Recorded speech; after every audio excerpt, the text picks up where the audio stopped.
Welcome to the Power of Your Voice podcast with your host, Johnny Gorky. You have the power to overcome challenges and fears. Let my voice and the voice of many others show you how to transform these challenges into opportunities. To learn more about future podcasts and read episode show notes, check out my website at www.thepowerofyourvoice.com.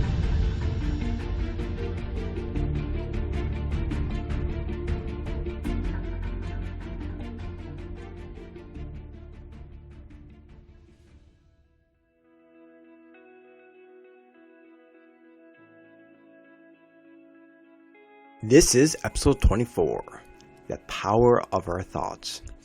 There is a quote by Buddha that states, "Your worst enemy cannot harm you as much as your own unguarded thoughts." We must be careful with our thoughts and remember that they are just thoughts, not our truths. I grew up with a father who stuttered, lacked confidence, and who would constantly beat himself up daily to the point where he literally hit himself in the head with his fists while sitting at our kitchen table. Often he would call himself dumb, stupid, an idiot, worthless, and the list, it goes on. I didn't realize until I had boys of my own that boys look up to their fathers. They empower them, and what they say can and does affect them greatly. Through my own childhood, I had severe self-esteem issues, lacked confidence, and did not believe I was smart because, after all, the apple does not fall far from the tree, does it? My father's thought became words, and those words became my thoughts. However, they were not my truths.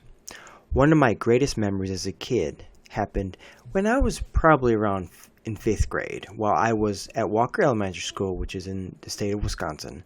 I was in an art class, and our class created these ties that were constructed from paper, and the entire class voted for mine.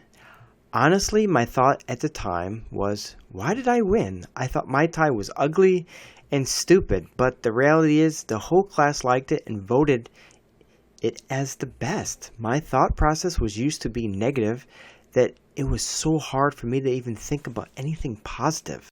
Fast forward to the young age of 21, I began to shift my thought process by hanging out with positive people. At the age of 24, my best friend's father, Kurt Palin, who was a Chief Master Sergeant in the United States Air Force, empowered me to go back to school and to get my GED. You see, my father passed away when I was 15 years old. I dropped out of school at the age of 17. Kurt, he empowered me to believe in myself because he knew I could do it, and almost daily he helped me with my writing while I was attending these night classes at a local high school for around 6 months. My confidence improved as I was becoming a better student, and within those 6 months I shifted from one with a 9th grade education to one testing in the sophomore college level. My thought process completely changed. I advanced in all of the night classes and signed up to take my GED test. My thought was that I would pass all of the 4 tests on the first try, and guess what? I did. Our thoughts hold a tremendous amount of power. When we say we can't, but when we say we can, we can. I want you to think for a second. Imagine a time in your life when you knew you were going to do something. It started as a thought, and you knew it was something that was going to happen. Regardless of anything, you knew it would happen. I started hanging out with these people who were attending college, and they said I should attend. At first, I was thinking to myself, college? No one in our entire family has ever graduated from college. I thought about it and decided, okay, I will do it.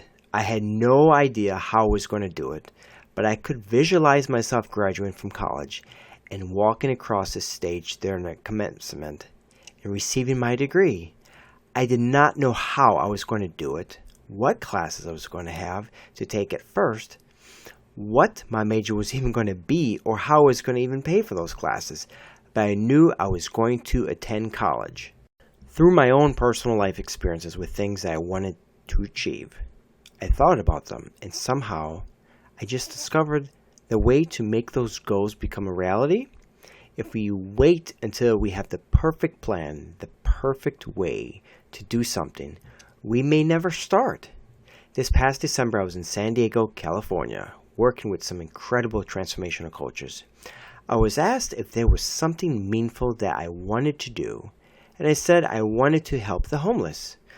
While visiting San Diego, what I did not know was, according to a report released by the United States Department of Housing and Urban Development, San Diego has the fourth highest homeless population in the United States. A thought came to my mind. I was going to raise $500 in less than 24 hours to help homeless in San Diego. I had no idea how I was going to do it, but I knew I was going to do it. It was midnight in San Diego and 3 a.m. back in Atlanta. I texted over 200 people on my phone, posted messages and videos throughout my social media platforms, and before I went to bed, I noticed I only raised about $100.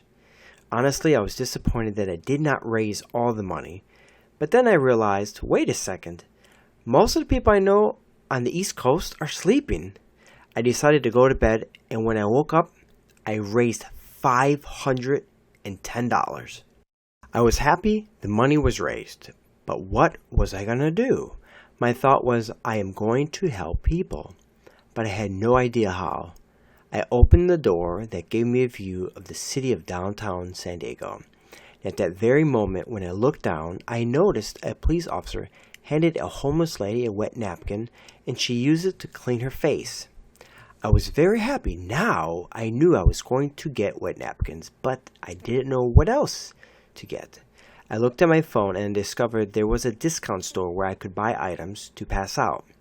I walked a mile to the store, and as I walked in, I approached the first aisle, and all of a sudden, I noticed a lady who was pushing a shopping cart. I noticed that she was buying these feminine hygiene products in mass quantities, and I asked her what she was doing. I discovered her name was Beth, and that she and her daughter were buying feminine hygiene products, and this is something they bought every year during Christmas to pass out to the homeless women in San Diego. I asked Beth what items I should buy to pass out, and she told me.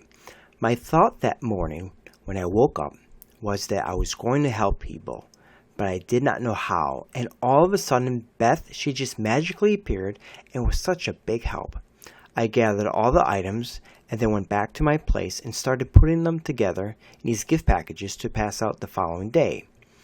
When I started this project, my thought was I was going to help homeless people, but I had no idea how, and naturally people would just put in my life, even if it was just for a moment, and this goal was something I was able to accomplish. You see, we don't always have to know how we are going to do something. We just get to do it, and during the experience, we get to discover how, during the whole process. Our thoughts are extremely powerful. Think of a time in your life when you just thought of someone and you just happened to run into them at a grocery store or mall, or maybe later on through the day, they just pick up the phone and give you a call. This has happened to me dozens and dozens of times. So I would like to end this episode on a childhood story of mine. When I was in 6th grade, I was asked what I wanted when I grew up. One thing I wrote down was that I would become a father. I stated that I was going to have one son and one daughter. I said this often through the years, and I shared this with my wife. The power of our thoughts is truly incredible. Now I have 2 amazing sons and 1 beautiful daughter. Johnny here. Thank you for listening to the Power of Your Voice podcast. I'd love to get your feedback on this episode and how it impacted you. If someone in your life could benefit from this episode, share it with them. Check out thepowerofyourvoice.com to read show notes, leave a comment on the blog page, and to stay updated on all future episodes, subscribe to this podcast and leave a 5-star review. Thank you for your love and support.